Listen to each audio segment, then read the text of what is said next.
Bonjour à tous et bienvenue dans cette nouvelle vidéo de déballage de pack. Aujourd'hui le récif du diable, évidemment j'ai oublié de noter ça. Le récif du diable c'est le deuxième pack de la campagne.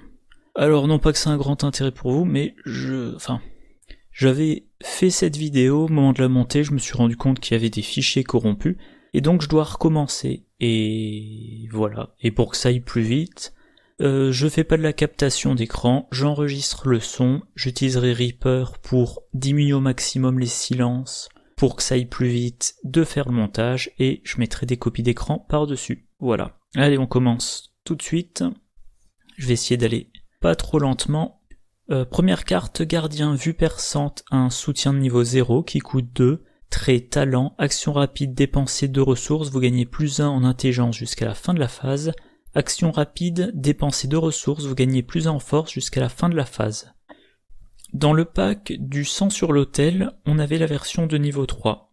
La différence, c'est que la version de niveau 3, c'est un permanent. Alors moi, la version de niveau 3, je l'ai jouée exclusivement avec Caroline Fern, dans aucun autre deck. Pourquoi ? Caroline Fern, elle est gardien, elle a accès à la version de niveau 3, et comme elle a cette capacité, après que l'un de vos effets de carte a soigné de l'horreur d'un investigateur ou d'un soutien allié, le contrôleur de la carte soignée gagne une ressource, on peut lui faire gagner plein de ressources, notamment la fameuse combo Peter Sylvestre plus... connaissance interdite, qui lui file à chaque round 2 ressources.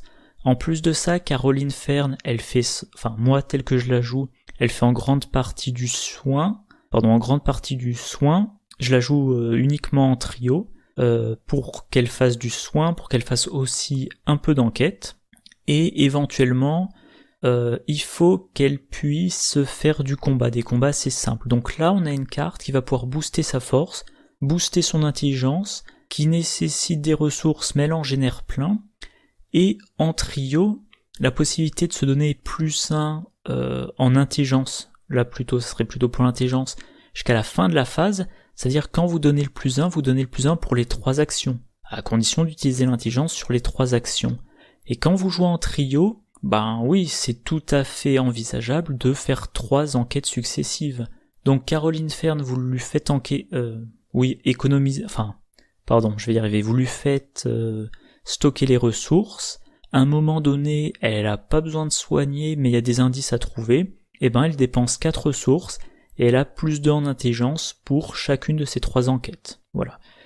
Bref, je reviens à la version de niveau 0. La version de niveau 0, elle a le même effet, mais il faudra la piocher. Alors que la version permanente, bien sûr, elle commence en jeu. Mais, par exemple, Joe Diamond, il peut avoir accès à la version de niveau 0. Joe Diamond, il a 4 en intelligence, il a 4 en force. Beaucoup de gens le considèrent comme un des meilleurs investigateurs solo. Moi, je le préfère en trio, parce que je trouve que son deck intuition est meilleur quand il y a plus d'investigateurs sur la table. Joe Diamond, vous pouvez lui donner cette carte qui va le booster efficacement s'il doit faire 3 enquêtes de suite, ou le booster efficacement s'il doit faire 3 combats de suite. Il faudra simplement lui filer de la génération de ressources. Mais entre Milan Christopher, élucider l'affaire, écrit cryptique ou planque ou autre, et le fait que toutes les cartes qu'il joue depuis son deck intuition ont une réduction de 2, ça devrait pas être trop gênant pour lui d'avoir les ressources. Deuxième carte gardien, le châtiment lumineux, c'est un événement de niveau 1 qui coûte 1, trait, sort, esprit, béni, combattre.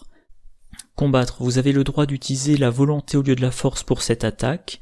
Quand vous initiez cette attaque, cherchez jusqu'à 3 pions bénis dans la réserve du chaos et scellez-les sur cette carte.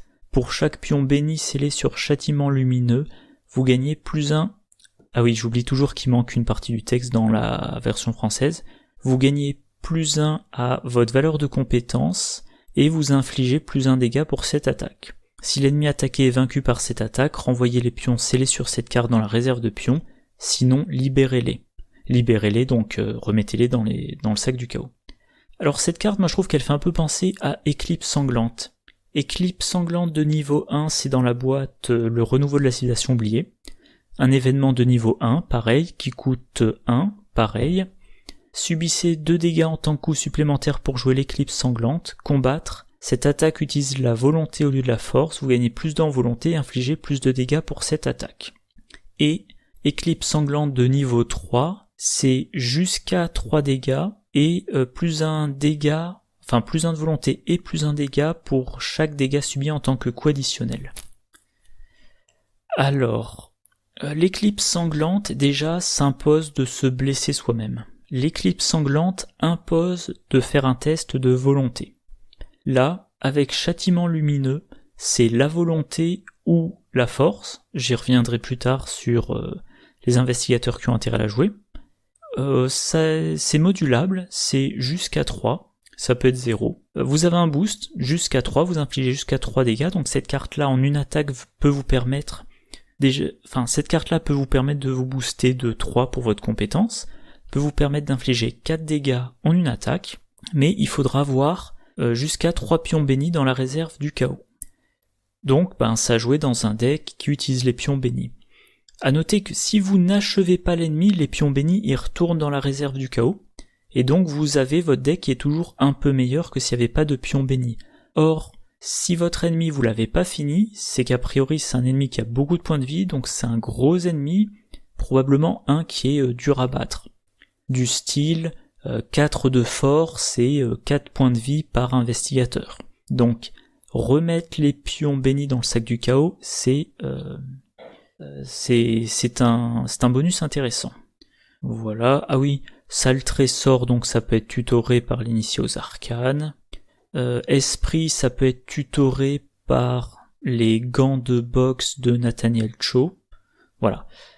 Alors, maintenant, si on regarde quels investigateurs ont la possibilité et ont une bonne raison de le prendre.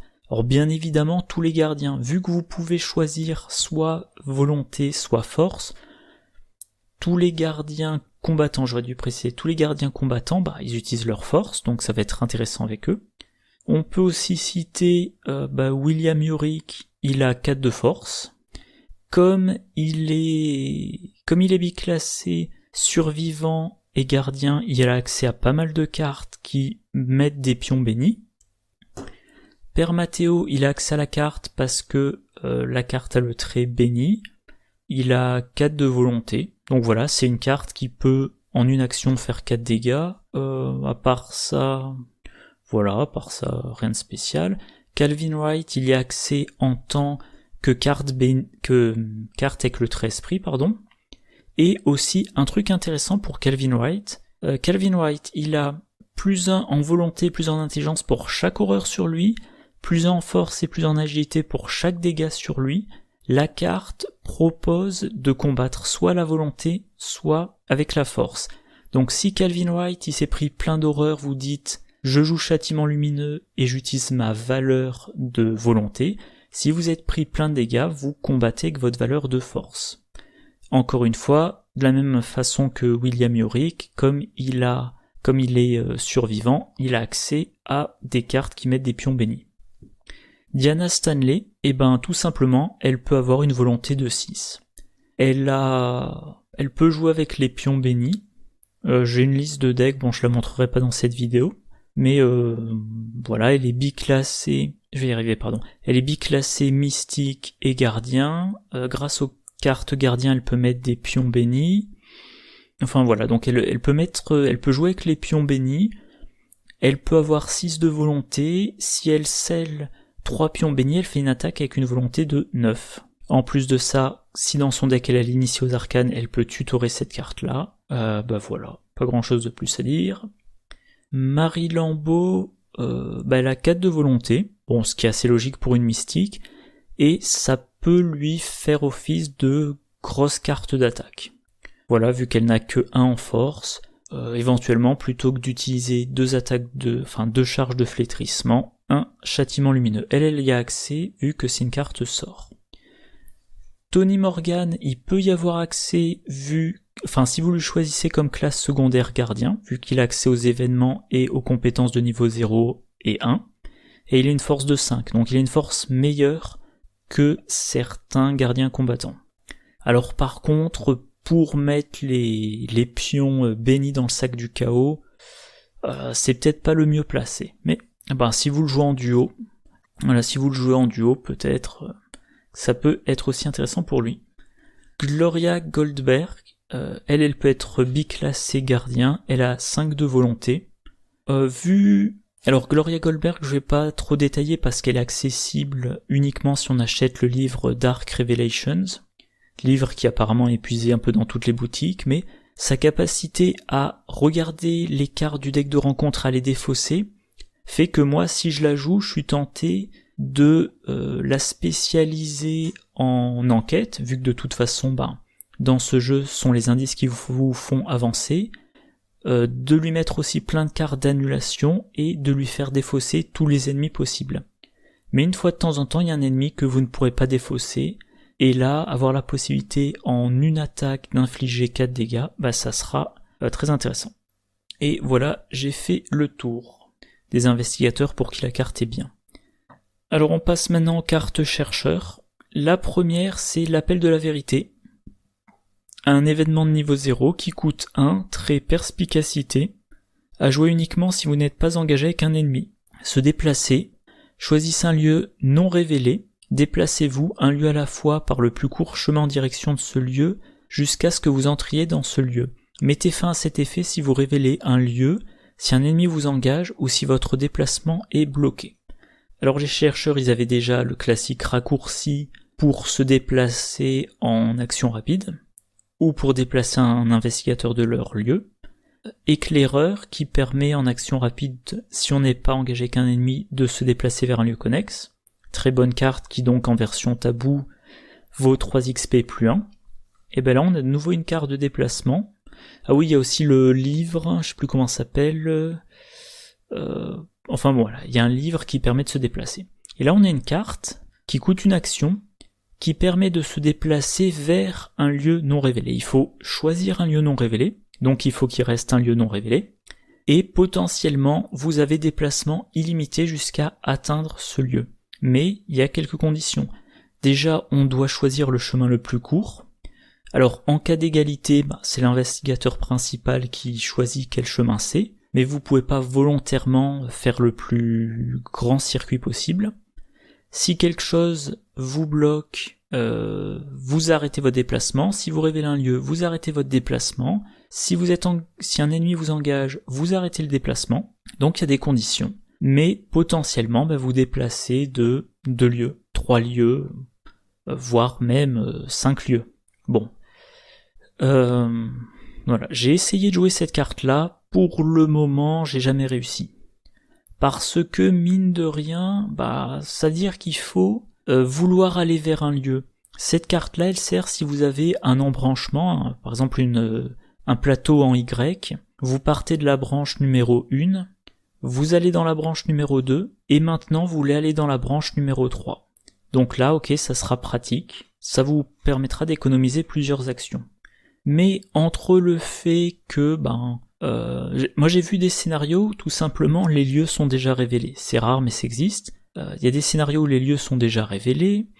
Quand on joue la campagne La Civilisation Oubliée, chaque fois qu'on sort un lieu du deck d'exploration, il arrive en jeu révélé. Les scénarios du cercle brisé, il y en a certains, c'est remplacer ce lieu par un autre lieu, si vous êtes dedans, il est révélé. Enfin, si y a un investigateur dedans, il est révélé. Le deuxième scénario du cercle brisé, c'est révéler je sais plus comment s'appelle ce lieu, le hall d'entrée. Dans le lieu où on cherche les hérétiques, quand on retourne un lieu, on considère pas qu'on le révèle. Donc il y a certains scénarios, cette carte est inutile. Il y a des scénarios où c'est potentiellement utile, mais quand vous la piochez, il y a plus de lieux non révélés. Donc une carte, j'ai quasiment envie de dire, cette carte, vous la mettez dans votre deck en vous disant, tiens, c'est une carte qui me fait me déplacer d'un. Sauf si j'ai de la chance. Et une fois de temps en temps, vous aurez de la chance. Mais assez fréquemment, soit parce que le scénario n'est pas approprié, soit parce que là vous la piochez trop tard, ça sera une carte qui vous dira « Payez un, déplacez-vous d'un lieu ». Alors il y a quand même une chose à noter, une combo. Je pense que j'ai fait une vidéo dessus, en tout cas je planifiais. C'est protection rapprochée de niveau 2. Donc un soutien gardien qui dit « Réaction, Lors du tour d'un autre investigateur, inclinez protection rapprochée. Pour le reste du tour de cet investigateur, lorsqu'il se déplace de votre lieu vers un lieu connexe, vous avez le droit de vous déplacer vers ce lieu également. Alors, protection rapprochée de niveau 0, c'est après que l'investigateur s'est déplacé, vous vous déplacez, et ça marche qu'une fois. Là, c'est lorsqu'il se déplace, vous avez le droit de vous déplacer, donc c'est en même temps. C'est-à-dire que si l'investigateur qui joue, j'ai déjà oublié le nom de la carte, l'appel de la vérité, il entre dans un lieu avec un ennemi, vous entrez dans le lieu en même temps et vous pouvez dire, enfin l'investigateur principal peut dire, le gardien, c'est toi qui engages l'ennemi. Comme l'ennemi engage le gardien, le chercheur n'a pas été engagé par l'ennemi et son déplacement continue. Donc vous pouvez imaginer un scénario où vous avez des lieux en file indienne, vous êtes à un bout, vous voulez revenir au point de départ, et le point de départ est un lieu face cachée. Bon, ça fait beaucoup de conditions, mais imaginons. Donc vous êtes à un bout, vous jouez l'appel de la vérité. Immédiatement, l'autre joueur incline, protection rapprochée. Le chercheur entre dans le lieu suivant, le gardien engage l'ennemi, puis le chercheur entre dans le lieu suivant, le gardien engage l'ennemi, etc., etc. Et les deux investigateurs arrivent à l'autre bout de la chaîne, le gardien il est peut-être engagé avec un ennemi, 2 ennemis, 5 ennemis, peu importe. Le mouvement n'a pas été interrompu, et maintenant vous êtes arrivé au bout de la file de lieux. Le chercheur, il abandonne, le gardien, il abandonne, ça provoque pas d'attaque d'opportunité, et voilà, vous avez pu traverser tout un plateau infesté d'ennemis. Mais ça, c'est le genre de situation, je serais même pas capable de vous citer un scénario que je connais où c'est faisable. À noter, moi j'ai pas encore commencé la campagne d'Innsmouth, et il me semble avoir lu quelque part que pour un des premiers scénarios, l'appel de la vérité c'est très bon vu la taille, la taille du plateau, le nombre de lieux en jeu. Ah, et un petit rajout, une note assez anecdotique on va dire, mais je mentionne quand même. La carte Vision de l'avenir du pack Harvey Walters, donc ce soutien chercheur de niveau 4 qui occupe un emplacement d'arcane qui dit « Action rapide, lors de votre tour, si vous avez au moins 8 cartes en main, inclinez Vision de l'avenir, jouez un événement de votre main, en payant son coût. » Si vous réunissez les conditions, donc vous avez 8 cartes en main, vous pouvez utiliser Vision de l'avenir pour jouer l'appel de la vérité en action rapide. Donc maintenant, si vous déplacez même que d'un, c'est un déplacement que vous faites en action rapide. Et si vous vous déplacez de plus, c'est peut-être un déplacement de 2, 3 ou 5 lieux ou plus en action rapide.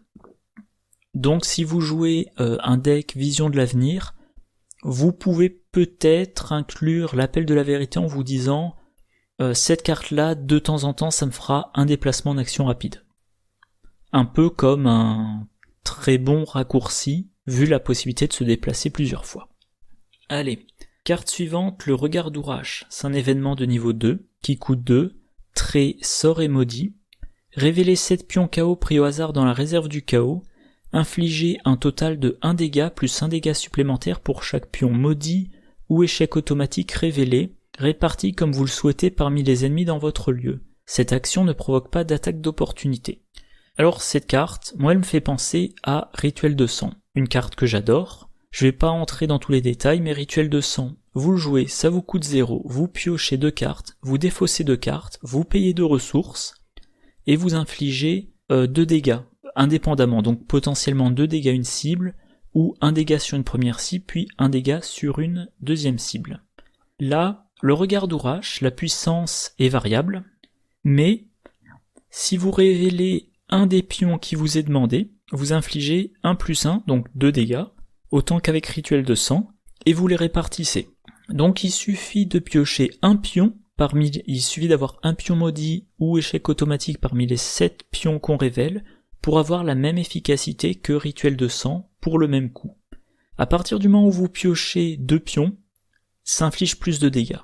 Et vous avez le potentiel, alors c'est hautement improbable, mais vous avez le potentiel d'infliger 8 dégâts en une action. Moi cette carte-là, j'ai utilisé dans mes tests de deck, j'appelais ça Maudite Mandy Thompson, un deck pour du mode expert dans lequel j'essayais de jouer beaucoup avec les pions maudits, Alors les vidéos seront en ligne pour vous dans les prochaines semaines, je dirais. Et j'ai été très satisfait de cette carte. Que je dise pas de bêtises. Donc j'ai joué sur des scénarios indépendants. Certains avaient 20 pions du chaos dans le sac en début de partie. J'arrivais à mettre 10 pions maudits. Donc en gros, si on arrondit, un tiers des pions pouvaient être utilisés pour regard d'Ourache, et régulièrement je faisais 3 dégâts, il me semble en général. Voilà, j'arrivais à faire 3 dégâts avec un gros sac du chaos. Si on est sur une campagne plus typique, on a 15 pions du chaos, on en rajoute 10 pions maudits, on se retrouve avec 11 sur 25 qui peuvent déclencher le regard d'Ourache, et donc je pense qu'il faut tabler sur 3-4 dégâts en une action. C'est très efficace. Alors par contre, regard d'Ourache, pour qu'il donne le meilleur de lui-même, il faut bien évidemment mettre des pions maudits dans le sac du chaos. Pour un chercheur, la meilleure solution, c'est attirer des ennuis. C'est un événement qui coûte 0. En tant que coût supplémentaire pour jouer attirer les ennuis, ajoutez à la réserve du chaos un nombre de pions maudits égal à la valeur occulte de votre lieu. Découvrez 2 indices dans votre lieu. En une action, vous allez prendre 2 indices, et il suffit de mettre des pions maudits. Et comme c'est autant que la valeur occulte, en une action, vous pouvez mettre 2, ça sera assez classique, des lieux qui ont 2 de valeur occulte, c'est courant, 3 aussi c'est relativement courant, 4 ça existe, et on peut monter sur beaucoup plus. Donc si vous savez que vous allez vouloir bientôt jouer le regard d'Ourache, vous allez dans le lieu qui a la plus haute valeur occulte, vous jouez à tirer les ennuis, vous dites par exemple, voilà, j'ai mis 4 pions maudits dans le sac du chaos. Parmi les autres possibilités, pour s'assurer d'avoir plein de pions maudits, vague du destin, événement mystique de niveau 0 qui coûte 1, rapide à jouer lors de n'importe quelle fenêtre d'action rapide ou au début du round, remplacez tous les pions maudits dans la réserve du chaos par un nombre égal de pions bénis, à la fin du round, remplacez tous les pions bénis dans la réserve du chaos par un nombre égal de pions maudits. Donc un round, vous jouez ça pour avoir plein de pions bénis. À la fin du round, tous les pions bénis deviennent des pions maudits, et le regard d'Ourache devient extrêmement puissant. Donc cette combinaison-là, c'est par exemple si vous savez qu'un boss va être généré. Vous finissez la phase vous êtes dans la dernière fenêtre d'action rapide d'un round, vous dites prochaine phase de mythe, il y a, l'émissaire royal dans Carcosa qui est généré, ou le héros de Valusia dans la civilisation oubliée, ou d'autres exemples en tête là tout de suite, ou l'expérience dans Dunwich, ou etc. Vous jouez ça. Vous vous retrouvez, mettons que vous étiez à 5 pions bénis, 5 pions maudits, vous vous retrouvez avec 10 pions maudits, round suivant, le gros ennemi bourrin est généré, et vous jouez regard d'Ourache. Alors par contre, les pions maudits restent dans le sac du chaos, donc vous êtes quand même bien pourri votre sac du chaos, à prendre en compte, mais c'est une façon très rapide d'avoir plein de pions maudits. Autre remarque, Olive McBride, quand vous devez révéler 7 pions, vous pouvez utiliser Olive McBride et vous dites, alors, à un moment où vous révélez un des 7, vous dites celui-là, pour celui-là, j'utilise Olive McBride, donc au lieu d'en révéler 1, j'en révèle 3 et j'en résous 2 des 3. Ce qui veut dire que, alors bien évidemment, les 2 des 3 que vous choisissez, je reformule, si parmi les 3, il y a un pion maudit ou un pion échec automatique, c'est celui-là que vous choisissez. Mais schématiquement, vous remplacez révéler 7 pions par révéler 9 pions. Autre chose, sombre prophétie. Vous devez révéler un des 7, vous jouez sombre prophétie, au lieu de révéler un pion, vous en révélez 5, et s'il y a l'échec automatique, vous le résolvez. Alors, s'il y a l'échec automatique, vous le résolvez, et donc ça vous fait un dégât avec regard d'Ourache. S'il y a crâne cultiste, tablette, ou chose ancienne, vous êtes obligé de résoudre ça, même s'il y a un pion maudit que vous auriez aimé résoudre à la place, donc c'est un risque à prendre. Et si vous n'avez aucun de ces pions-là, vous choisissez ce que vous voulez, donc un pion maudit s'il y en a. Mais mettons que vous jouez regard d'Ourache, vous révélez le premier, le deuxième, etc. jusqu'au 6e, vous avez plusieurs de ces symboles spéciaux, vous dites mince, Je les ai tous sortis, sombre prophétie pour avoir plus de chances d'avoir le pion, soit le pion maudit, soit le pion échec automatique, et voilà, bref. Autre possibilité pour les mystiques, bien évidemment, Jacqueline Fine, vous devez en révéler 7, non, vous en révélez 9. Et vous en annulez 2 non-échecs automatiques. Donc pareil, plus de pions, plus de chances de faire beaucoup de dégâts.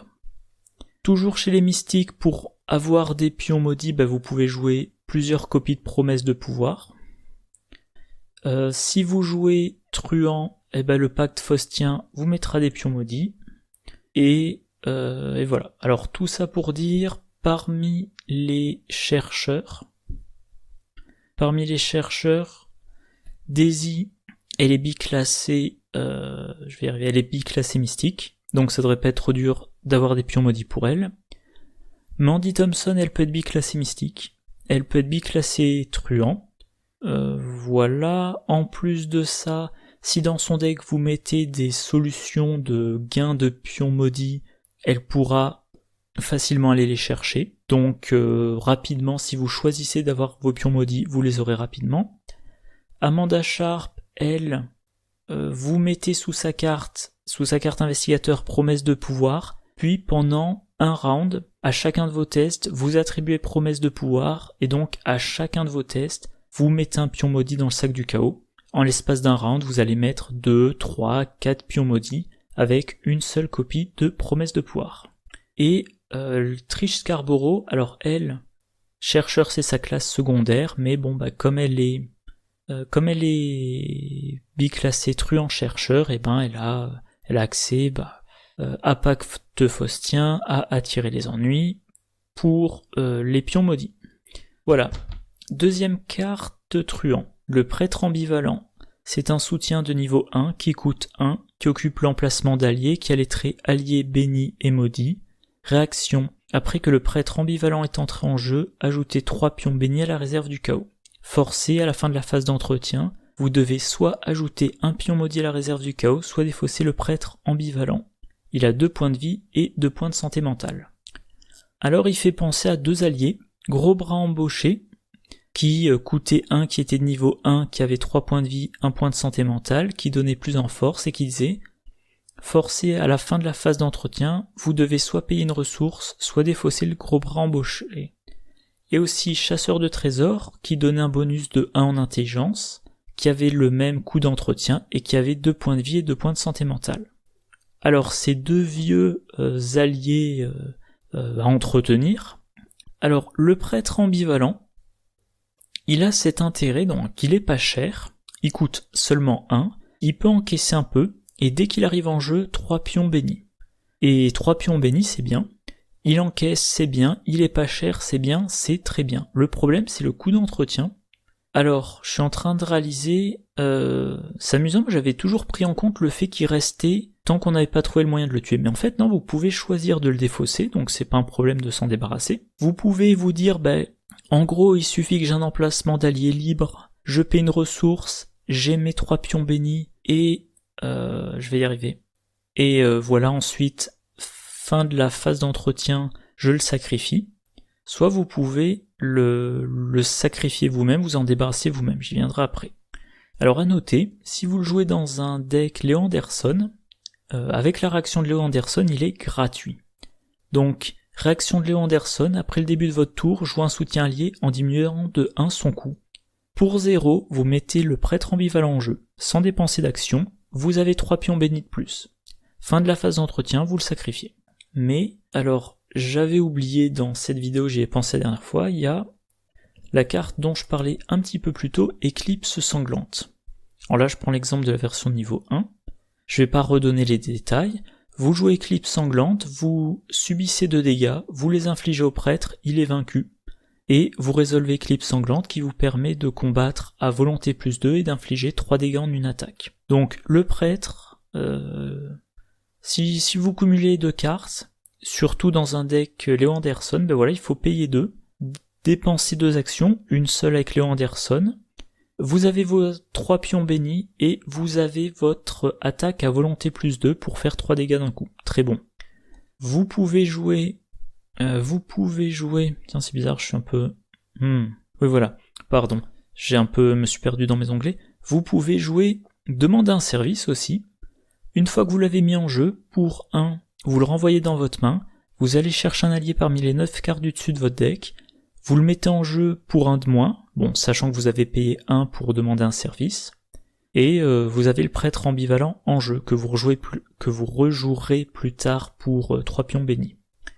Si vous jouez Dexter Drake, vous pouvez, si vous le jouez dans un deck Dexter Drake, en action rapide, vous le défaussez, et vous jouez depuis votre main un autre soutien pour 1 de moins. Donc Dexter, première action pour 1, il pose le prêtre ambivalent, il gagne ses 3 pions bénis, action rapide, il défausse le prêtre ambivalent, puis il joue le deuxième soutien pour 1 de moins. Si on fait le bilan, il a dépensé le coût du deuxième soutien, il a eu 3 pions bénis, le prêtre ambivalent est maintenant dans sa défausse, et il a le soutien qui l'intéressait en jeu.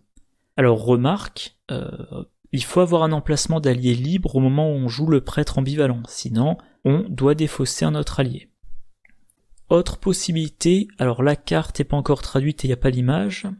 Dans Une lueur dans le brouillard, on a la carte, je crois que le titre français c'est Esprit d'humanité, un soutien survivant de niveau 2 qui coûte 2, action rapide, inclinez Esprit d'humanité et subissez un dégât, une horreur, ajoutez 2 pions bénis dans le sac du chaos. Action rapide, inclinez Esprit d'humanité, ajoutez 2 pions maudits au sac du chaos, soignez un dégât, une horreur. Dans un deck Wendy, ou dans un deck Preston Fairmont, vous jouez le prêtre ambivalent, vous avez vos 3 pions bénis, puis vous utilisez Esprit d'humanité, vous infligez au prêtre ambivalent un dégât, une horreur, vous mettez 2 pions bénis dans le sac du chaos, vous en êtes maintenant à 5. Fin de la phase d'entretien, vous mettez un pion maudit dans le sac du chaos pour garder le prêtre béni. Round suivant, vous réutilisez Esprit d'humanité, ça tue le prêtre ambivalent, vous remettez 2 pions bénis. Si vous n'avez pioché aucun des pions bénis, il y en a maintenant 7 dans le sac du chaos. 7 et un pion maudit. Ah oui, et c'est aussi une combo possible pour Lola Eyes. Voilà, donc le prêtre béni, une carte sympathique. À noter, oui bon, il a le trait béni, il peut entrer dans un deck Permateo. Et j'y reviendrai dans le pack dans lequel se trouve cette carte. Permateo, il peut jouer Bénédiction d'Isis et prêtre ambivalent, et le prêtre ambivalent peut lui fournir les pions bénis pour avoir des signes des anciens grâce à Bénédiction d'Isis. Bref, je vais trop lentement donc j'accélère un peu. Carte suivante, sous surveillance, un événement de niveau 1 qui coûte 3, trait tactique et piège, attachez cette carte à votre lieu, limite de 1 par lieu. Forcé, après qu'un ennemi non élite est entré dans le lieu attaché, défaussez sous surveillance, échappez automatiquement à cet ennemi et découvrez un indice dans le lieu attaché. Cet ennemi ne se redresse pas lors de la prochaine phase d'entretien. La carte coûte 3, c'est pas négligeable. Bon, chez les truands, 3 c'est moins effrayant que dans d'autres classes. Faut l'attacher à un lieu, et il faut qu'un ennemi non élite entre dans le lieu pour qu'on défausse la carte, mais ça fait une évasion réussie, c'est une évasion automatique, plus plus un indice automatique, et l'ennemi ne pose pas de problème pendant un round, vu qu'il ne se redresse pas pendant la phase d'entretien suivante. Le truc, c'est qu'il faut avoir un ennemi qui entre dans ce lieu-là, spécifiquement. Pour que l'ennemi entre dans le lieu, 2 possibilités. Soit il est généré, et c'est en général...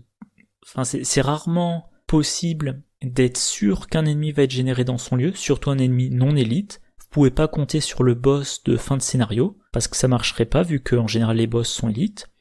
Ou alors il faut que vous ayez laissé un chasseur, et que vous soyez sûr qu'il va vous rattraper pendant la phase des ennemis. Par contre, l'effet, vous lui échappez automatiquement. Alors déjà, ça active vol à la tire. Après que vous avez échappé à un ennemi, inclinez vol à la tire, piochez une carte. C'est déjà ça. L'indice, c'est bon. Et un ennemi qui vous laisse tranquille un round de plus. Alors le coup, éventuellement, ça peut se mitiger avec Chuck Fergus. Comme c'est un événement tactique, quand vous le jouez, vous pouvez incliner Chuck Fergus et vous dites cet événement déjà, il est rapide, donc ça vous coûte pas d'action. Vous dites il me coûte 2 de moins, donc il vous coûte qu'un. En action rapide, pour une ressource, vous jouez sous surveillance. Ça rend la carte beaucoup plus intéressante. Le truc, c'est que Chuck Fergus est quand même de niveau 5, c'est un allié, et il y a peut-être de meilleures cartes sur lesquelles l'utiliser. Donc bon, c'est une petite mention, mais disons que si vous avez Chuck Fergus dans votre deck, sous surveillance est encore meilleur, mais je mettrai pas Chuck Fergus dans un deck uniquement pour sous surveillance. Si vous jouez cette carte, sous surveillance dans un deck triche, c'est encore meilleur. Parce que, grâce à sous surveillance, alors déjà, triche, vu son style de jeu, elle va être amenée à laisser des ennemis en jeu.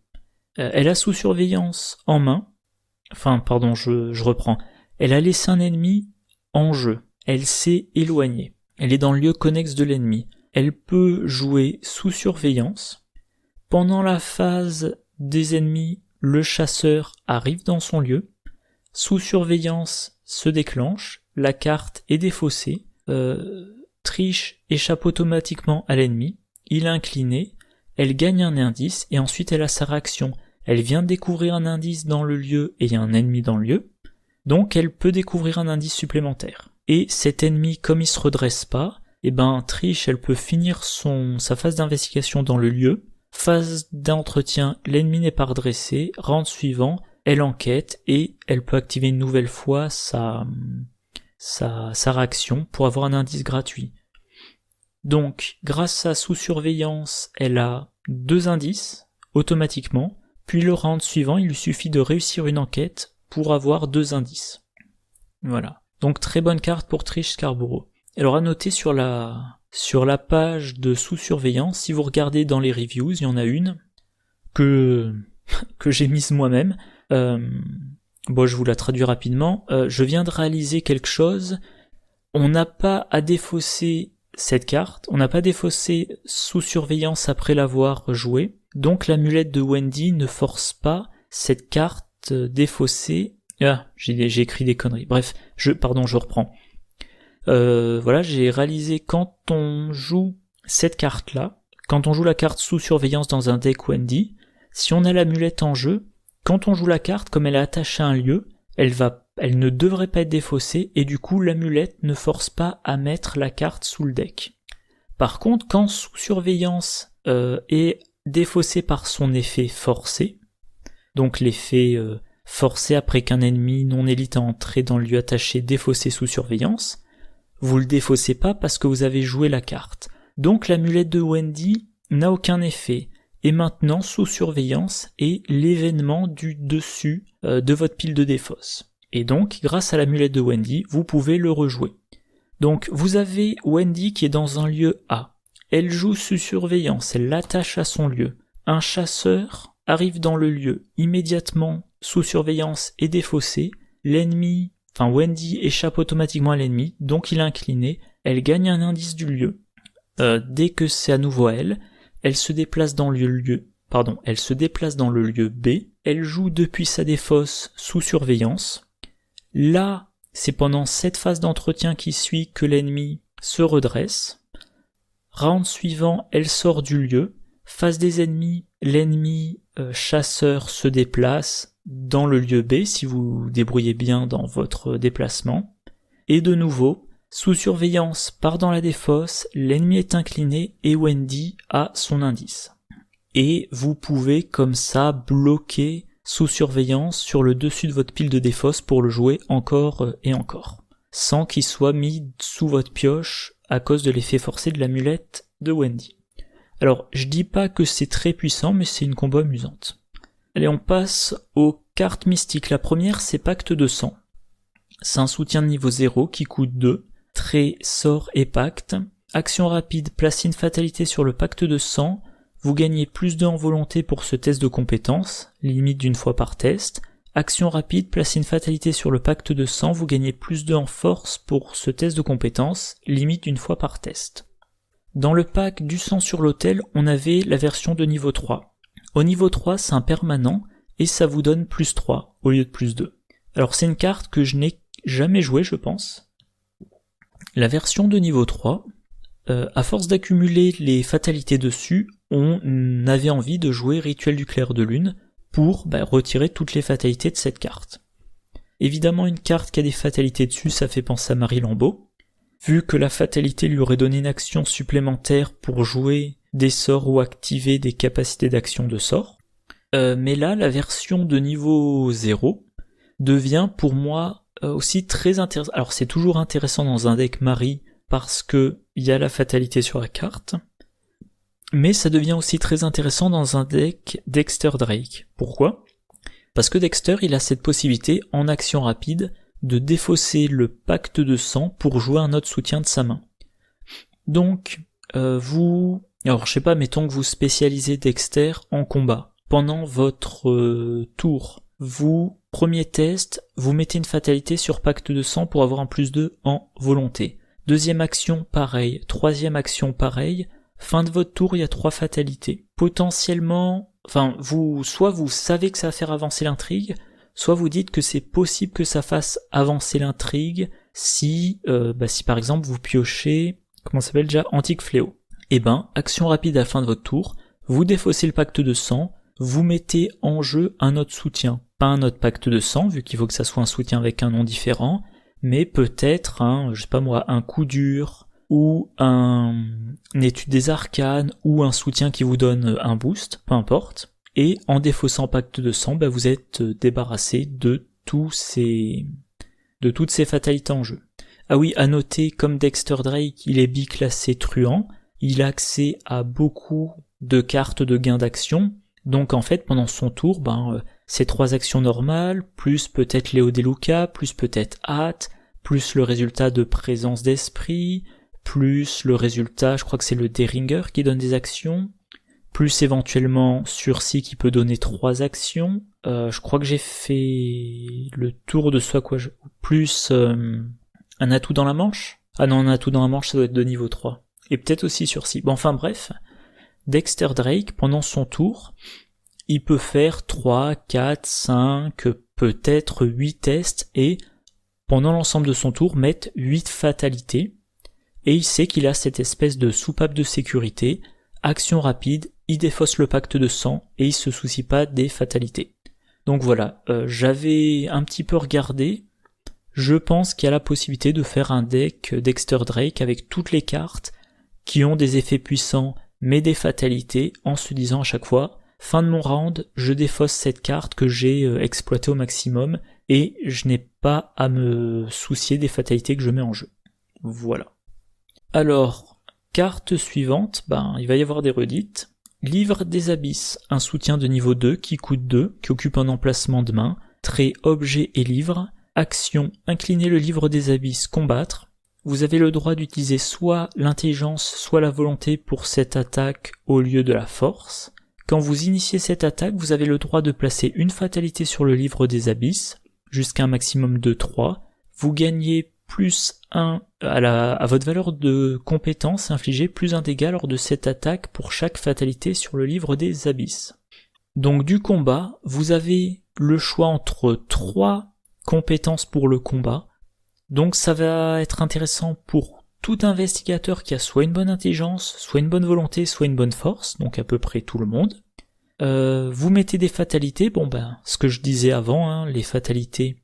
Ah, j'ai oublié de dire un truc, je sais pas si je l'intercalerai, je sais pas pourquoi, j'avoue, c'est bizarre, j'étais sûr d'avoir ajouté la carte.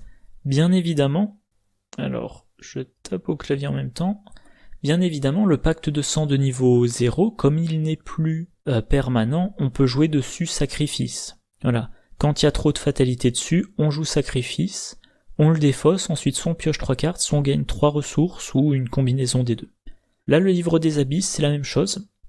Au round N, vous l'utilisez, vous mettez une fatalité dessus, vous combattez à compétence plus 1 et vous infligez plus 1 dégât, donc 2 dégâts. Round N plus 1, vous combattez à compétence plus 2 et vous infligez 3 dégâts. Round N plus 2, vous combattez à compétence plus 3 et vous infligez 4 dégâts. À condition que l'intrigue n'ait pas avancé avant. Et maintenant que vous avez vous avez une carte avec 3 fatalités, rituel du clair de lune pour retirer les fatalités, ou sacrifice pour jeter la carte. Alors, les investigateurs pour qui cette carte est la plus intéressante? Bien évidemment, dans l'ordre d'apparition des investigateurs, la première c'est Daisy Walker. Elle a 5 d'intelligence, alors déjà elle a accès au livre bien sûr, elle a 5 d'intelligence, donc elle va combattre à 6, puis à 7, puis à 8. L'action pour attaquer, ça sera potentiellement son action gratuite, donc elle aura une super attaque en plus de ces 3 actions. En plus de ça, elle pourra attacher le livre à Abigail Forman, donc elle résout l'attaque, et elle peut la résoudre à nouveau. Alors les effets, je regarde le livre des abysses, le coup c'est uniquement de l'incliner, tout le reste c'est des effets. Donc Daisy, elle attache le livre des abysses à Abigail Forman, elle joue l'action avec son action gratuite, elle dit je combats, voilà. Comme coup, j'incline le livre. Comme effet, je combats, je mets une fatalité dessus, je combats à intelligence 6 pour faire 2 dégâts. Je viens de finir de résoudre ça, j'incline Abigail Forman, je résous l'effet. À savoir que je commence par mettre une deuxième fatalité, je combats à intelligence 7 pour infliger 3 dégâts.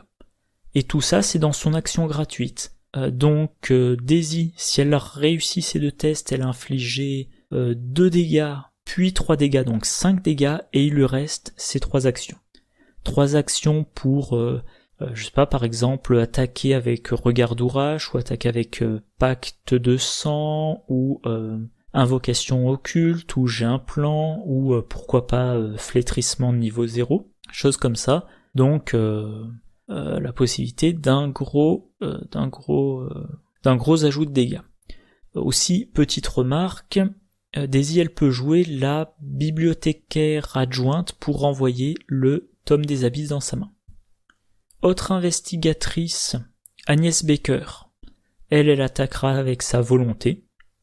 Et quand elle voudra se débarrasser du livre, comme elle est biclassée survivant, elle peut jouer l'action désespérée.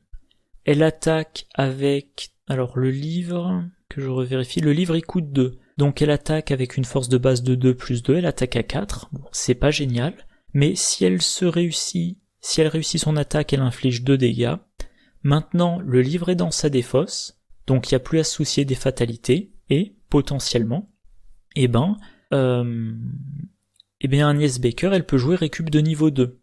Elle enquête alors plutôt avec un sort du style 6e sens, et dès qu'elle réussit une enquête de 2, elle dit grâce à récup, pour 2 ressources, je remets le livre des abysses en jeu.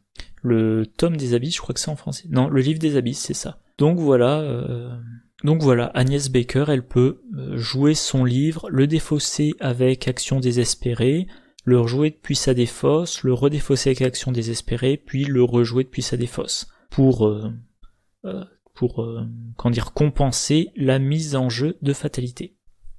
Séphina Rousseau, elle a accès au livre, elle fera des attaques avec sa volonté, et en plus, elle peut mettre en jeu le livre avec tour de passe-passe, même si elle joue les tabous, vu que le livre est de niveau 2. Donc elle utilise tour de passe-passe, elle met le livre en jeu, elle fait une attaque pour infliger 2 dégâts, elle fait une attaque à volonté 5 pour infliger 2 dégâts, et à la fin de son tour, le livre lui revient en main. À noter que je dise pas... Ah oui, un autre truc que j'avais oublié. Alors je rajoute l'onglet pour y penser quand je ferai mes copies d'écran. Séphina Rousseau, elle peut jouer Joël le Ravigile de niveau 3, qui a comme effet action rapide, défausser un soutien objet en jeu, gagner de ressources. Donc elle a la possibilité de mettre le livre en jeu avec tour de passe-passe pour l'utiliser une fois. Donc elle l'utilise, il est incliné. Elle peut plus le réutiliser, fin du tour, il remonte en main. Round suivant, elle le joue pour 2 ressources. Elle l'utilise une fois et ensuite, avec Joël Ravigile, elle le sacrifie pour 2 ressources. Donc au total, elle a dépensé 1 ressource et elle a pu utiliser le livre 2 fois. Et puis dans les mystiques... comme tout à l'heure, il y a des fatalités, donc s'intéresse Marie Lambeau, et Dexter Drake, lui, avec son action rapide, il s'en débarrasse sans problème. Les cartes survivants. La première, c'est Effet Papillon, c'est un événement de niveau 1 qui coûte 0, trait Paradoxe béni et maudit, rapide à jouer quand un pion KO avec un symbole est révélé lors d'un test de compétence dans votre lieu, avant de résoudre ses effets. L'investigateur jouant cette carte ou l'investigateur effectuant le test a le droit d'attribuer une carte à ce test de compétence ou de renvoyer dans sa main une carte qu'il a attribuée à ce test. Bon, alors l'effet, il me rappelle la réaction de Silas. Silas, après avoir révélé un pion KO, lors d'un test de compétence qu'il effectue, il peut renvoyer dans sa main une compétence qu'il a attribuée au test. Alors Silas, il peut que récupérer, il peut pas rajouter. Là, c'est quand vous révélez un pion KO, mais uniquement s'il y a un symbole, donc le signe des anciens, le crâne, la tablette, le cultiste, la chose ancienne, l'échec automatique, le pion béni, le pion maudit, et je crois que j'en ai oublié aucun. Vous pouvez rajouter une carte compétence ou une carte autre parce que vous êtes certain que ça va avoir l'effet que vous voulez, ou au contraire vous vous rendez compte qu'une carte compétence n'aura pas l'effet que vous attendiez, que vous espériez, donc vous la récupérez. D'ailleurs, quand je dis vous, c'est soit l'investigateur qui joue effet papillon, soit celui qui fait le test. Si on regarde les cartes compétences survivantes, alors, encore une fois, c'est pas forcément une carte compétence, mais les cartes compétences sont les plus intéressantes à attribuer au test généralement. Ça peut être coup de chance. Vous faites un test, vous piochez l'investigateur fait un test, il pioche la chose ancienne, ça a un effet du style -5, en cas d'échec subissez 2 horreurs. On rajoute au test coup de chance. Quoique, je dis peut-être une bêtise. Non, c'est bien ça. Vous révélez le pion, c'est quand vous révélez, donc au même moment que la révélation, vous jouez effet papillon, vous ajoutez coup de chance, voilà. Maintenant vous sortez de la fenêtre, quand vous révélez, vous entrez dans la fenêtre après avoir révélé, donc coup de chance s'active. Vous dites, voilà, on est après avoir révélé le pion, donc je bannis coup de chance, et le test est une réussite automatique. Et comme ça vous évite d'attribuer coup de chance pour rien. Vous pouvez faire aussi ça pour dégourdi. Attribuer dégourdi à un test et rater au test, c'est bête. Là, vous savez que vous allez réussir au test, ou alors vous savez qu'il vous manque qu'un.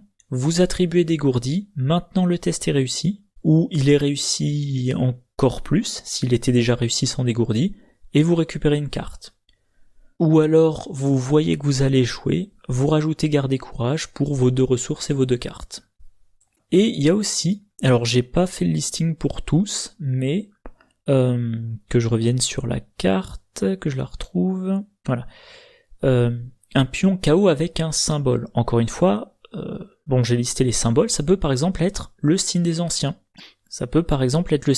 Donc, l'investigateur fait un test, il révèle son signe des anciens, et il se dit, vu mon signe des anciens, je vais rajouter une carte à mon test. Alors j'ai pas parcouru tous les investigateurs, mais j'ai tout de suite pensé à Mintifan. Son signe des anciens, il dit, +1, vous avez le droit de choisir une carte compétence attribuée à ce test de compétence pour la renvoyer dans la main de son propriétaire après la fin du test. Donc Min fait un test, elle pioche le signe des anciens et elle a accès à la carte effet papillon, ou un autre investigateur joue effet papillon, et maintenant elle va, je vais y arriver, pardon, il est 10 heures passées, je fatigue. Donc Min ou l'autre investigateur va attribuer une carte en sachant par avance que la carte remontera dans la main de l'investigateur qui l'a attribuée. Par exemple, si ça vient du deck de Mintifan, ça peut être que j'y arrive, perception de niveau 2. Je reprends. Mintifan, elle fait un test. Elle voit qu'elle a son signe des anciens. Elle joue effet papillon. Elle rajoute au test perception. Elle fait le calcul. Elle a réussi le test de 2 ou plus. Comme elle a réussi de 2 ou plus, elle pioche 2 cartes. Et comme elle a révélé le signe des anciens, après la fin du test, elle renvoie perception dans sa main. Et elle pourra le réattribuer pour, si tout se passe bien, de nouveau piocher 2 cartes. À noter, d'ailleurs, j'y pense là tout de suite, Mintifan, elle a aussi accès à dégourdi, que je revienne sur la carte. Donc, faut voir si ça serait vraiment la meilleure utilisation de dégourdi, mais Mintifan, elle peut faire un test, voir qu'elle a le signe des anciens, utiliser effet papillon pour rajouter une carte compétence, appliquer l'effet de la carte compétence, après la fin du test, renvoyer la carte compétence dans sa main, et ensuite, à un autre test de compétence, elle attribue dégourdi, elle récupère l'effet papillon. Voilà. Autre en l'occurrence investigatrice, Winifred Abamok. Son signe des anciens, il dit +1. Après la fin de ce test, pour chaque groupe de 2 points de réussite, renvoyez dans votre main une carte que vous avez attribuée à ce test. Là, c'est très simple, vous savez donc que vous allez renvoyer un certain nombre de cartes compétences dans la main.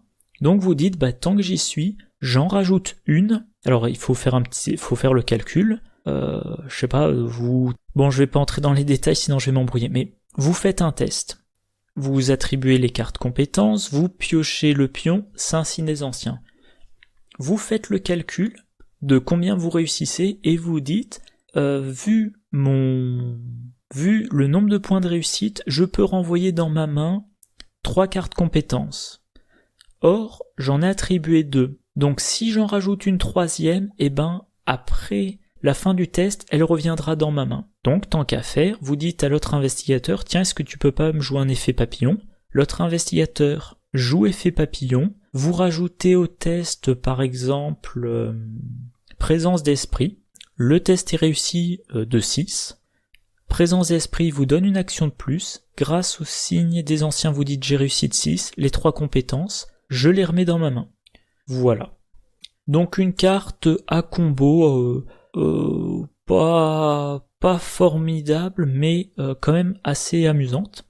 Et alors ça, je serais curieux, je guetterai un petit peu j'essaierai de voir si j'aperçois cette carte dans les vidéos de partie des uns et des autres, parce que autant en standard, quand on joue en standard, réussir les tests, c'est pas trop dur, il n'y a pas besoin de faire de gros efforts.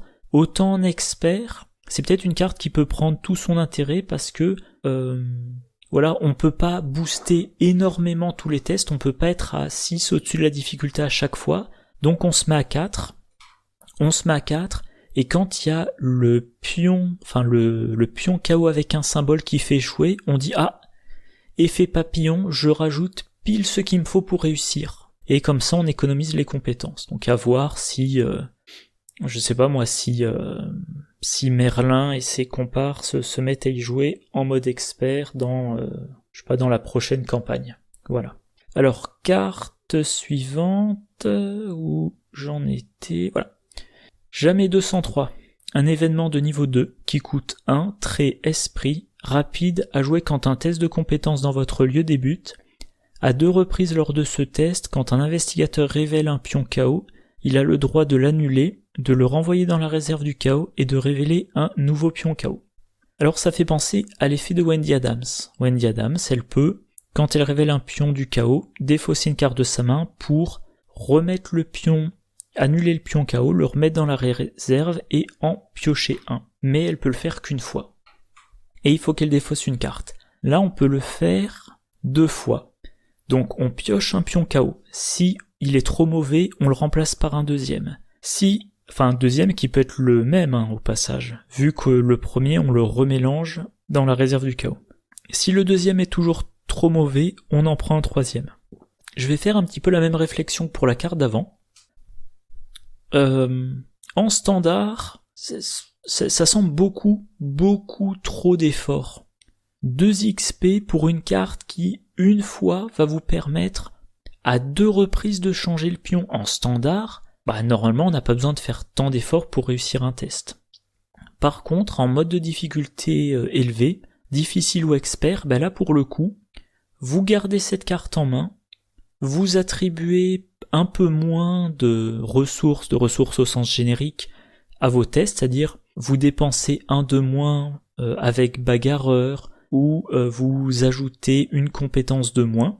Tant que ça passe, et si ça passe pas, vous dites à 2 reprises je reteste. Si je prends l'exemple de la campagne le cercle brisé, dans le sac du chaos, en expert, on a l'échec automatique, le -8, le -6, le -4. Alors les pions spéciaux, ils peuvent valoir, je sais pas, -2, -3, -4, peut-être -5. En expert, quand moi je jouais sur le cercle brisé, j'essayais de me mettre toujours à 4 au-dessus de la difficulté du test. Quand c'était très important, je me mettais à 6. Et si je voulais avoir quasi aucun risque d'échouer, j'essayais de monter à 8 pour que seul l'échec automatique me fasse échouer. Et si j'ai ça en main, au lieu de me dire faut que je me mette à 4 au-dessus pour qu'il y ait que 3 pions qui me fassent échouer, je vais peut-être me dire je me mets qu'à 3 au-dessus. Alors certes, il y a maintenant également le -4 et je sais pas moi la chose ancienne qui me font échouer. Donc maintenant il y a échec automatique, -8, -6, -4 et choses très anciennes qui me font échouer, donc un tiers des pions, 5 sur 15, mais je vais pouvoir relancer. Donc si je me trompe pas dans mes calculs statistiques, 10 pions sur 15 me font réussir. Si je rate, il y a au nouveau lancer 10 sur 15 qui me font réussir. Si je rate, à la troisième tentative, 10 sur 15 qui me font réussir. Donc la probabilité d'échouer, c'est, que je dise pas de bêtises, 5 sur 15 au premier test. Donc on échoue au premier, puis on fait au deuxième, on échoue, puis on fait au troisième, on échoue. Donc 5 quinzièmes fois 5 quinzièmes fois 5 quinzièmes. Autrement dit, 1 tiers fois 1 tiers fois 1 tiers, 1 27e, donc on est sur du... si c'était 1 25e, ça serait 4%, donc on est sur du 3 et quelques %. Si 2 tiers des pions KO sont favorables, grâce à cette carte-là, au lieu d'avoir 67% de chances de réussir, je suis à 97, si je dis pas de bêtises. Donc en étant à 3 au-dessus de la difficulté, j'ai les mêmes chances de réussite que si j'étais à 8 au-dessus et que j'utilisais pas la carte. Si je me plante pas dans mes calculs... attendez. Si je suis à 8 au-dessus, j'ai 14 chances sur 15, je vais calculer rapidement. 14 quinzièmes, ça fait... 14 quinzièmes, ça fait 93%. Combien j'avais dit 20... J'ai déjà oublié. 1 moins 1 27e, quelque chose comme ça, ça fait 96,3% d'après mon tableur. Donc je disais, en expert sur le cercle brisé, si je me mets à 8 au-dessus de la difficulté, j'ai 14 chances sur 15 de réussir, de mémoire, je suis plus sûr si c'est 15 ou 16 pions du chaos. Mais si je suis à 8 au-dessus de la difficulté, j'ai 93% de chances de réussite. Si je me mets seulement à 3, ce qui est peu en expert, à 3 au-dessus de la difficulté, que je joue jamais 203, à l'issue de mes 3 tirages, j'ai 96% de chances de réussite. Donc voilà, ça permet une énorme économie de moyens engagés dans le test.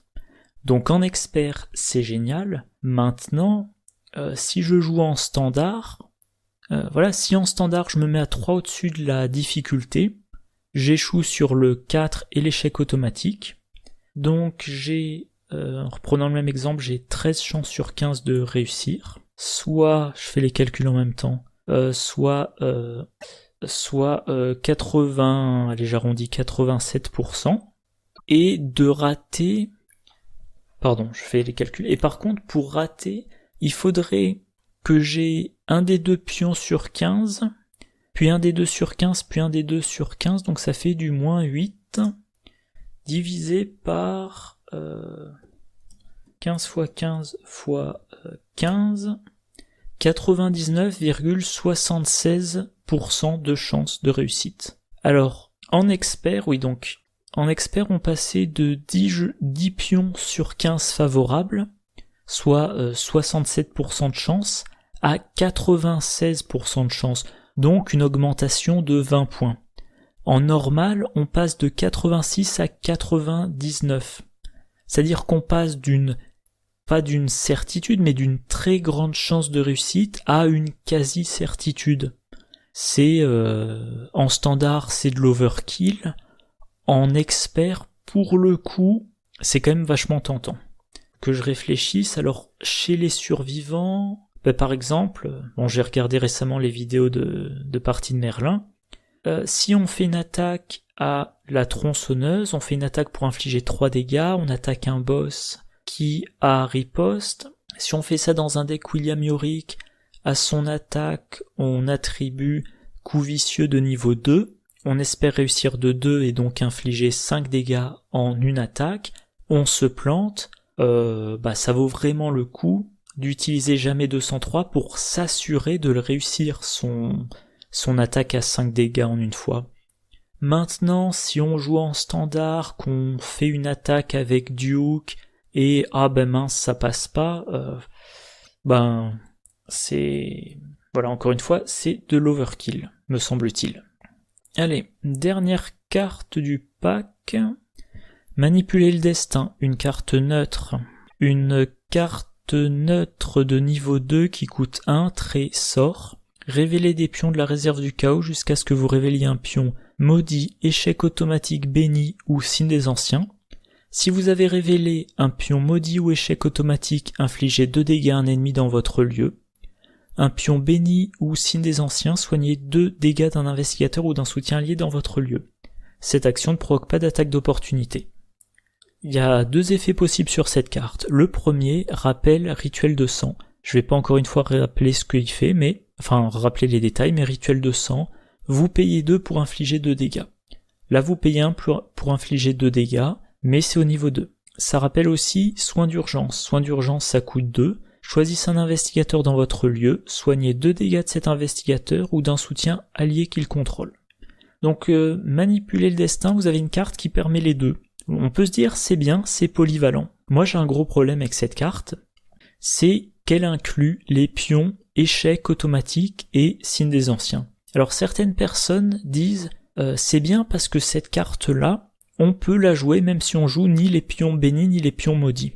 Oui, mais si vous jouez ni les pions bénis ni les pions maudits, quand vous jouez cette carte, donc quand le seul pion qui peut l'enclencher c'est le signe des anciens ou l'échec automatique, vous avez une chance sur 2 de faire des dégâts, une chance sur 2 de soigner des dégâts. Vous n'avez aucune maîtrise. Moi je mets pas 2 points d'XP dans une carte que je maîtrise pas. Donc pour moi cette carte là on la met quand même dans un deck qui se spécialise dans le béni ou dans le maudit.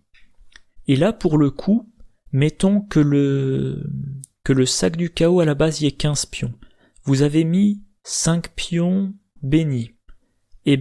Vous savez qu'il y a 6 pions sur 20 qui vont déclencher l'effet de soin et 1 pion sur 20 qui va enclencher l'effet de dégâts. Là vous avez une meilleure maîtrise, mais vous n'avez toujours pas la garantie que l'effet sera celui que vous voulez. Moi ça me pose beaucoup de problèmes avec cette carte qui est quand même de niveau 2. J'aime pas l'idée de dépenser 2 XP, de me dire, si ça se trouve, cette carte-là, elle va me lâcher quand j'en aurai besoin. Imaginons, je suis engagé avec un ennemi que je dois tuer, sinon il me tue à la face des ennemis, je joue manipuler le destin, je pioche un pion béni, je me soigne de 2 dégâts, ouais, chouette, face des ennemis, il m'attaque, il m'inflige des horreurs et je suis vaincu. Et là, je suis dégoûté.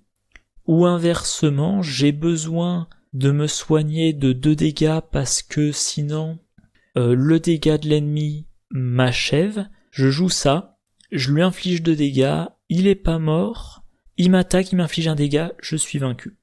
Alors, bien évidemment, cette carte-là est plus intéressante dans tous les decks qui manipulent les pions. Si vous jouez... Allez, par exemple, si vous jouez Père Mathéo, que vous avez scellé le pion signe des anciens sur son codex, que vous jouiez ou pas les pions maudits, vous savez que dans le sac du chaos, il vous reste l'échec automatique. Vous jouez ça. Si vous n'avez ni pion béni ni pion maudit, dans le sac du chaos, il reste plus que l'échec automatique. Vous jouez ça, c'est 2 dégâts. Mais pour ça, il a fallu sceller le signe des anciens. Ou si vous jouez Jacqueline ou Olive McBride, vous augmentez vos chances d'avoir le bon type de pion que vous voulez. Mais c'est toujours des chances au lieu de certitudes. Alors dans les commentaires, je sais plus où c'est marqué, voilà, l'idéal c'est peut-être quelqu'un dit, voilà, cette carte peut être très bien pour Mark Harrigan, soit il inflige 2 dégâts sans test, soit il se soigne de 2 dégâts, ce qui l'aide à enfin ce qui lui permet d'utiliser Sophie 2 fois de plus. Et la carte, quand il la joue, ça provoque pas d'attaque d'opportunité. Donc une carte, voilà, une carte qui pour moi ne vaut pas l'investissement de 2 expériences. Allez, on suit à 1h30 d'enregistrement. Temps du récap, que je vais faire ce coup-ci très vite. Vue perçante, l'effet n'est intéressant quasiment que pour Caroline Fern et Joe Diamond, parce que ils sont tous les deux à la fois assez polyvalents et, si vous les jouez bien, assez bons sur l'économie, mais le fait que ça ne soit pas permanent, c'est gênant. Je jouais peu la version permanente, je doute de jouer cette version-là.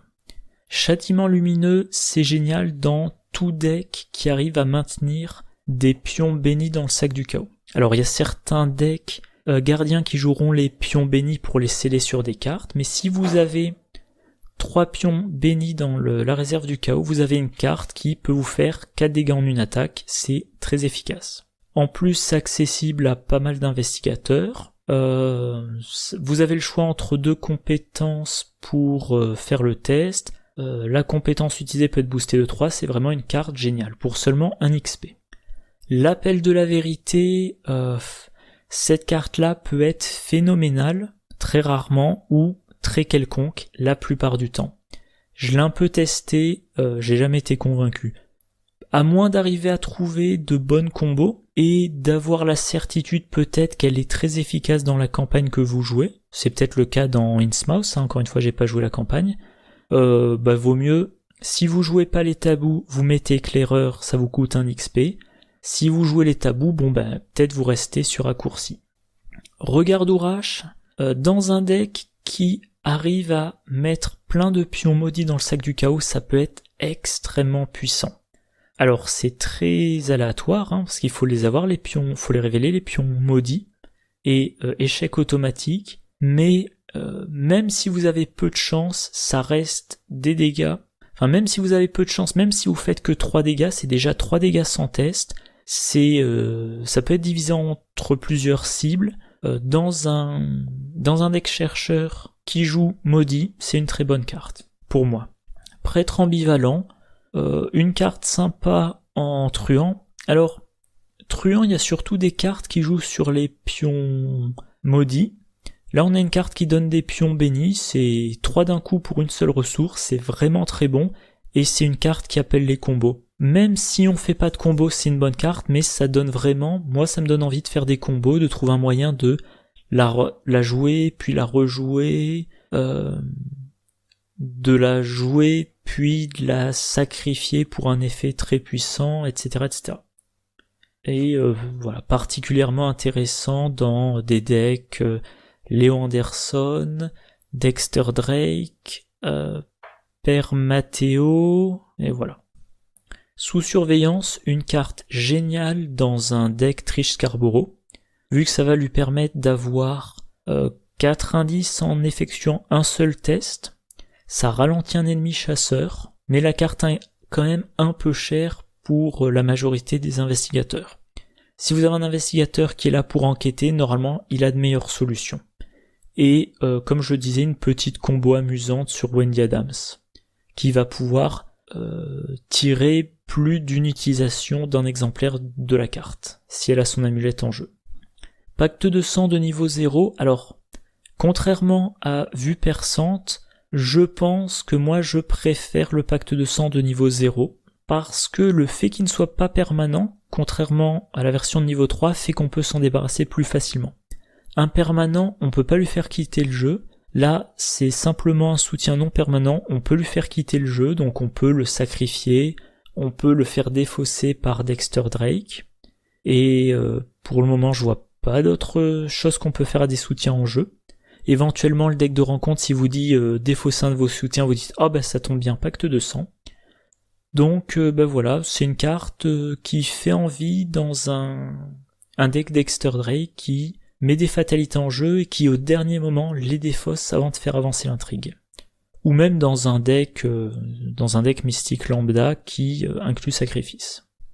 Livre des abysses, un livre qui permet de combattre, qui joue avec les fatalités. qui vous laisse,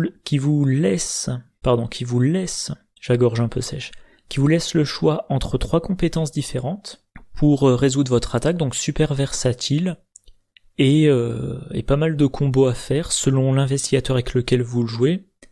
Abigail Foreman peut résoudre son effet 2 fois. Ah oui, j'oubliais de dire, bien évidemment, les chercheurs, donc Daisy peut jouer le savoir c'est le pouvoir, pour déclencher son effet sans en payer le coup. Donc en fait, Daisy Walker, elle peut pendant le même round utiliser 3 fois le livre des abysses. Voilà, donc Agnès Baker, elle va pouvoir défausser le livre puis le rejouer depuis sa défausse. Séphina Rousseau, elle peut le jouer avec un tour de passe-passe, elle peut le faire mettre en jeu, j'ai oublié aussi de le dire tout à l'heure, peut le faire mettre en jeu en action rapide par Joey le rat vigile, elle peut le faire défausser par Joey pour pas être gêné par les fatalités. Bref, une très bonne carte d'attaque, à condition d'avoir en tête le moyen de gérer les fatalités. Effet papillon, une carte qui a un effet sympathique. Voilà. Au moment de révéler un pion KO, on voit 1 qu'il a un symbole, ce pion KO, 2 qu'on aurait dû mettre une compétence de plus, une carte de plus, on aurait dû attribuer une carte de plus ou de moins, on joue cette carte-là, qui est gratuite, qui coûte 0 ressources, et voilà, une carte attribuée en plus ou en moins, pour bénéficier d'un effet de plus ou pour ne pas gâcher une carte. Des combos sympas possibles avec des investigateurs, voilà, comme Minty Fan ou comme Winifred Abamok, et une carte qui est très probablement beaucoup plus intéressante en expert. Jamais 203, pareil, une carte qui vous permet de vous économiser sur vos tests, de mettre un peu moins vos tests, et si ça foire, vous avez 2 chances supplémentaires de réussir votre test. Et comme je le calculais en direct, alors que je revienne sur mon fichier, évidemment j'ai supprimé mes calculs, voilà. Vous pouvez en expert passer de 2 chances sur 3 de réussir à 96% de chances de réussir un test pour seulement, une ressource ? Ouais, c'est ça, pour une ressource et de XP investi. Donc une nouvelle carte survivant qui permet de dire « je devrais rater, mais en fait non ». Maintenant que j'ai fait le calcul, je suis beaucoup plus convaincu de son intérêt en expert. Mais par contre, en standard, c'est gâcher de l'XP, je pense. Et enfin, manipuler le destin. J'aime pas cette carte. Vous révélez des pions jusqu'à ce que vous ayez un pion béni, maudit, signe des anciens ou échec automatique, et vous allez soit infliger 2 dégâts à un ennemi dans votre lieu, soit soigner 2 dégâts à un investigateur ou un soutien allié. Le gros problème, c'est que vous ne savez pas avec certitude ce qui va se passer. Il est possible que vous ayez besoin d'un des 2 effets pour ne pas perdre la partie, et c'est l'autre qui est résolu. Et vous perdez la partie par manque de chance. Même si vous avez 11 pions qui déclenchent un effet et seulement un pion qui déclenche l'autre, vous pouvez quand même piocher le mauvais. Voilà. Bon, c'est tout pour ce pack. J'espère que la vidéo vous a intéressé. Le prochain pack, c'est Horreur à toute vitesse. Comme je le disais la dernière fois que j'ai enregistré le commentaire de ce pack, et peut-être dans d'autres vidéos avant, dans Horreur à toute vitesse, il y a les livres chercheurs traduits, le grimoire cryptique traduit. Comme chaque fois qu'il y a une carte chercheur à traduire, je veux intégrer cette carte en aveugle, et ensuite, je ne veux pas savoir ce que fait la carte avant de l'intégrer à un de mes decks. Je fais un deck qui inclut la carte traduite sans savoir ce que fera cette carte traduite, et au moment où je joue la campagne et que je me dis ça y est, grâce à mon XP, je remplace la carte à traduire que j'ai traduite par la carte traduite, je regarde dans ma collection, je découvre l'effet des cartes, et parfois je me dis chouette, ça rentre bien dans mon deck, parfois je me dis ok, ça va pas du tout avec mon deck. Donc tant que j'ai pas joué la carte, je veux pas me spoiler, donc je ne fais pas la vidéo. Donc on verra début avril, je commence une nouvelle campagne. Voilà, là j'incrusterai l'image de mon deck. Alors attendez, hop. Voilà, j'incrusterai l'image de mon deck. Voilà, j'ai prévu un deck Mandy Thompson pour, alors en expert, maudite Mandy Thompson, solo expert dans le but de traduire le livre. Voilà, elle est biclassée mystique, elle utilise promesse de pouvoir pour mettre des pions maudits. Elle utilise aussi, je suis pas certain, j'aurais peut-être dû rajouter vague de protection. Bref, j'ai fait ce deck-là, on verra si j'arrive à traduire le grimoire cryptique. J'avais déjà fait une première tentative, j'avais pas réussi à le traduire. Là, si tout se passe bien, si j'arrive à traduire le grimoire, je le jouerai, et une fois que j'aurai découvert en cours de campagne ce que font les grimoires cryptiques traduits, je pourrai enregistrer la vidéo. D'ici là, je vais continuer à diffuser mes vidéos de partie Mandy deck Vision de l'avenir, puis ensuite mes vidéos de partie Maudite Mandy Thompson, mes tests sur les scénarios indépendants.